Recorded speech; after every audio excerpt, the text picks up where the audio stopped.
Hola, mi nombre es Ángela Gómez y aquí comienza Ella Soy, el programa de las mujeres de France 24 y hoy dedicado al mes del orgullo. Estos son los titulares. ¿Se oculta la diversidad sexual en Internet? Mientras el odio aumenta en redes sociales, la bandera arcoíris sufre un apagón.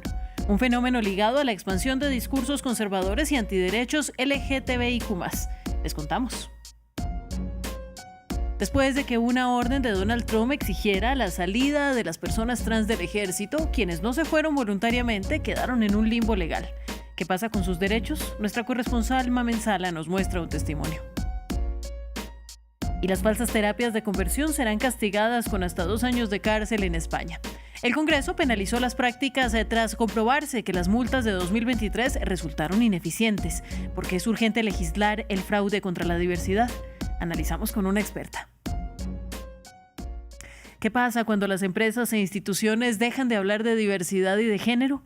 Un estudio de la consultora Loret y Cuenca advierte que el apoyo al colectivo LGTBIQ+ está siendo silenciado y reemplazado por discursos de odio.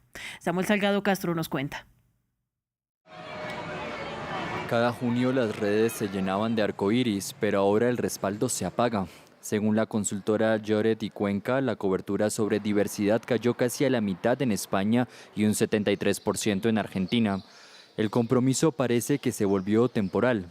Responder al orgullo no consiste únicamente en amplificar su visibilidad, consiste en crear las condiciones para que las personas LGBTIQ+ puedan seguir siendo reconocidas cuando termina el Pride, cuando cambia la agenda pública y cuando la conversación deja de ocupar el centro de atención.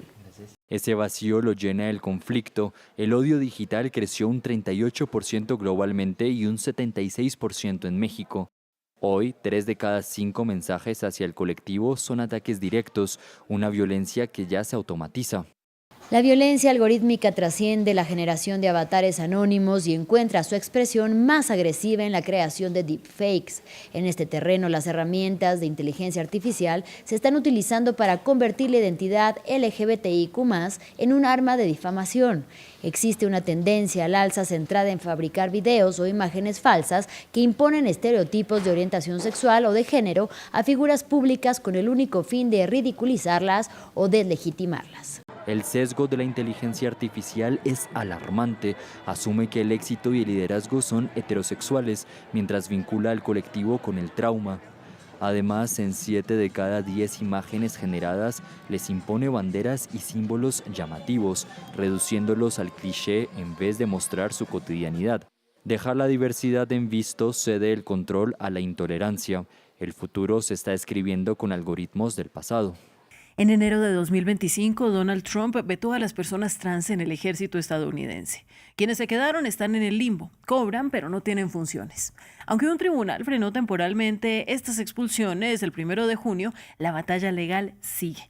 Nuestra corresponsal Mamen Sala habló con Aurora Hansen Diticio, militar trans que tras casi 20 años de servicio busca un retiro médico antes de ser expulsada por transicionar en 2021. Sus opiniones, que no representan al Departamento de Defensa, la Fuerza Aérea ni al gobierno de Estados Unidos, en el siguiente reportaje.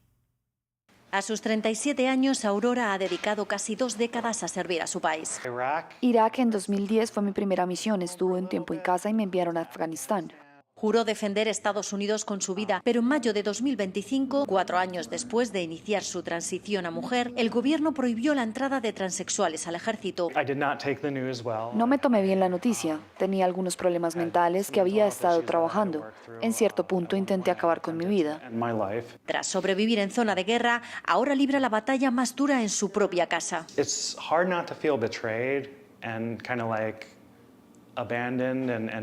Es difícil no sentirse traicionado y como abandonado, y todo eso cuando normalmente vemos a nuestros veteranos de guerra y miembros militares como, ¿sabes? La idea era que iban a cuidar de nosotros por lo que estamos haciendo.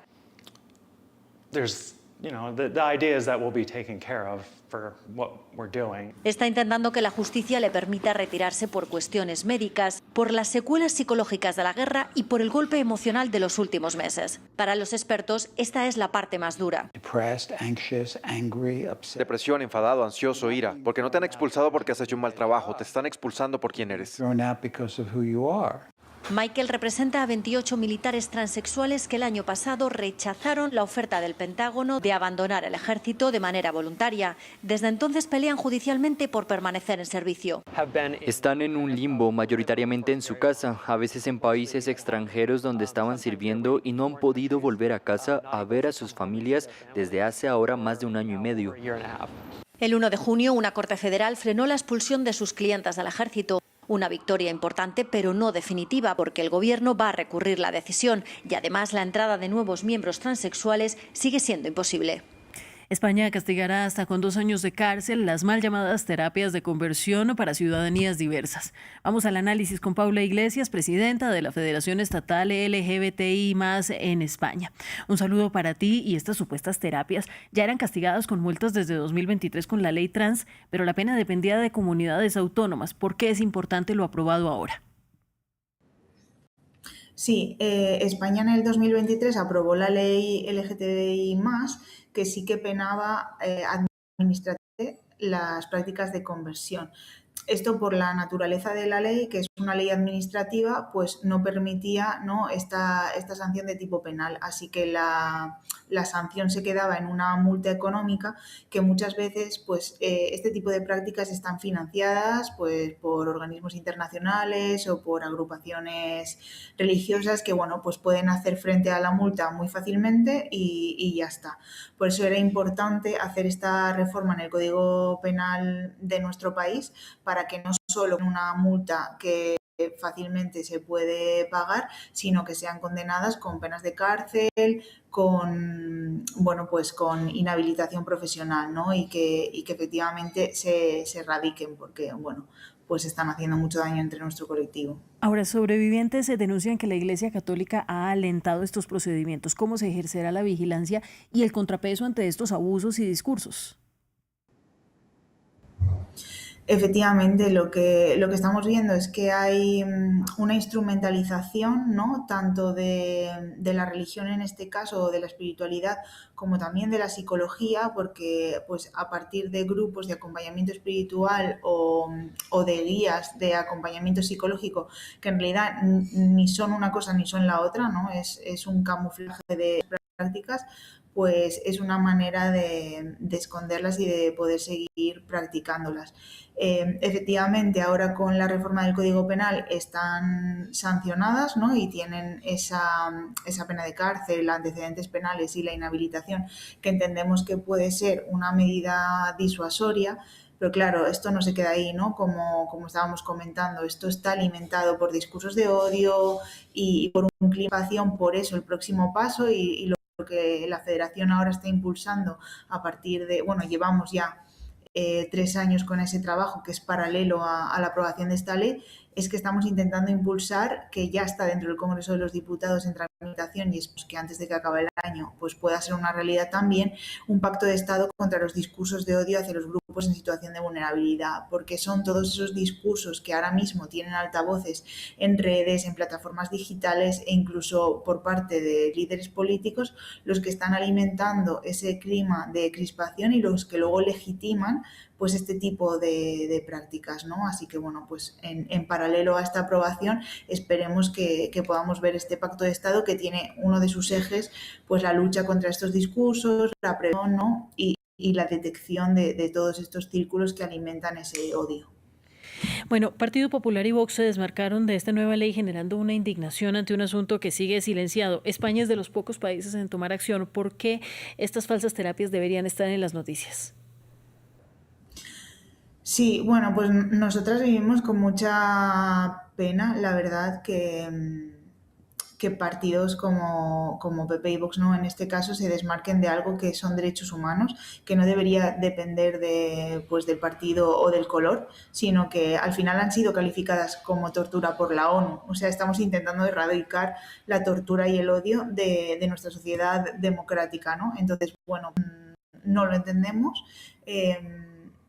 Esperamos que en la tramitación del Pacto de Estado pues cambien de opinión, si es que es posible, porque al final pues es el objetivo del Pacto de Estado, también la erradicación del odio que ninguna queremos. Además, este Pacto de Estado lo estamos liderando desde la Federación, pero pero es un pacto de Estado que va contra los discursos de odio hacia todos los grupos en situación de vulnerabilidad, porque creemos que esta ola reaccionaria internacional no solo como blanco del odio de las personas LGTBI+, también las personas con discapacidad, las personas migrantes, las personas gitanas. Entonces, en ese sentido hemos generado esta alianza para la erradicación del odio. Entonces, bueno, pues no se entiende, ¿no? No se entiende que partidos que están a favor de los derechos humanos pues luego hagan este tipo de cosas, porque evidencian que muy a favor no están, ¿no? Y el papel de los medios de comunicación para nosotras es esencial, porque muchas personas, por lo que ahora entendemos por práctica de conversión, ¿no? Porque muchas veces hablamos de práctica de conversión y se nos viene a la cabeza esa imagen de hace años del electroshock. Ahora mismo toman formas que son mucho más difíciles de detectar, pues a través de grupos de acompañamiento espiritual, a través de un supuesto acompañamiento psicológico que habría que ver incluso, bueno, la titulación o demás, ¿no?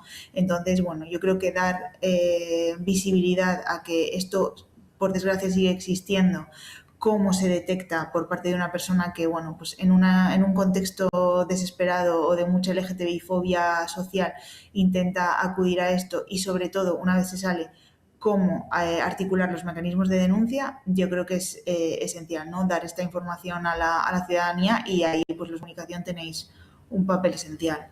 Pues bien, muchas gracias. Es Paula Iglesias, presidenta de la Federación Estatal LGTBI de España. Gracias a vosotros por la voz. Bueno, pues es un gusto, y en un año en el que el mes del orgullo pasó a segundo plano en medio de guerras, olas de calor y discursos de extrema derecha, la gente igual salió a las calles para recordarnos que los derechos LGBTIQ+ son derechos humanos. Los dejamos con estas imágenes.